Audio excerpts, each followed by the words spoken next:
మీరు సెక్రటరీ గారు ఏం చేస్తారో మీరు 2-3 రోజుల్లో మాకు ఈ సమస్యలు పరిష్కారం చేసే ఆలోచన ఉంటేనే చేయండి, లేకపోతే దీన్ని మేము పెద్ద సోషల్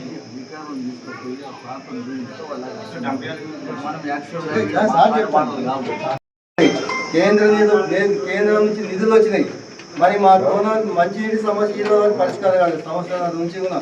అందులో ప్రధానంగా తోళ్లబండలతో పాటు ఇప్పుడు 4 వార్డులు 5 వార్డులు కూడా ఉప్పు నీటి సమస్యతో ఉన్నాం. ఏమనంటే మేము ఇస్తూనే ఉంటాం.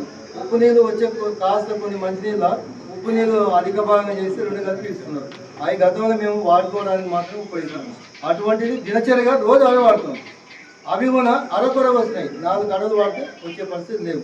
సగం ఊరికి ఈ ప్రాబ్లం ఉంది, సగం ఊరికో మోరీలో పోతున్నాయి, సగం ఊర్లేనో మోరీలో పోతున్నాయి, సగం ఊరికో ఈ పరిస్థితి ఉంది. మరి ఎందుకు వ్యత్యాసం? ఒకటే ఊళ్ళో ఎందుకు వ్యత్యాసం నడుస్తుంది? ఇప్పుడు వార్డు మెంబర్స్ వచ్చిండ్రు, అధికారులు వచ్చిండ్రు, సర్పంచులు ఉన్నారు, తర్వాత ఫండ్ ఉంది, సఫిషియెంట్ ఫండ్ ఉంది. మాది గ్రామ పంచాయతీలో అడుగుతున్నా డబ్బులు లేవంటారు, డబ్బులు ఏమి చేద్దాం అంటారు. మరి అధికారులు నడుతున్నాం, డబ్బులు పుస్తకాలు ఉంది, ఇబ్బంది లేదు. మరి ఎందుకు తాత్కారం చేస్తున్నారు మీరే చెప్తున్నారు. మరి మేము ఎవరిని నమ్మాలి? ఎందుకంటే సగం ఊరికి ఏమైనా ఇబ్బంది, రాజకీయ ప్రెషర్స్ ఏమైనా ఉన్నాయి. మీరు ఉప్పు నీళ్ళు తాగండి, మీరు అంతా కూడా మిమ్మల్ని ఇబ్బంది పెడతామని ఏమైనా పోగట్లే మీకు ఏమైనా ఉంది, ఆలోచన ఉంది, ఓపెన్ చెప్పండి. మేము ఇప్పుడు ఎందుకంటే 1 రోజు 2 రోజులు కాబట్టి మనుషులం కాబట్టి మేము సహనం ఊరికి ఇన్ని రోజులు ఉన్నాయి. మీరు చెప్పండి, మీరు ఏం అడగవద్దు. మేము ఏమైనా అడిగితే మేము కేసులు చేపిస్తాం, మేము అరెస్ట్మెంట్ చేస్తామని మీకు ఏమైనా అట్లా ఏమైనా ఉంటే ఊపుకుంటాం.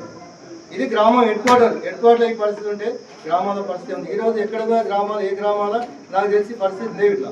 కానీ ఈ మండల హెడ్ క్వార్టర్లో మరి పంచాయత్ సెక్రటరీ నిర్లక్ష్యమా, ఎంపీడీఓ గారి నిర్లక్ష్యమా, ఇప్పుడు ఎన్నుకోబడినటువంటి పాలకుల నిర్లక్ష్యమా మాకు అర్థం.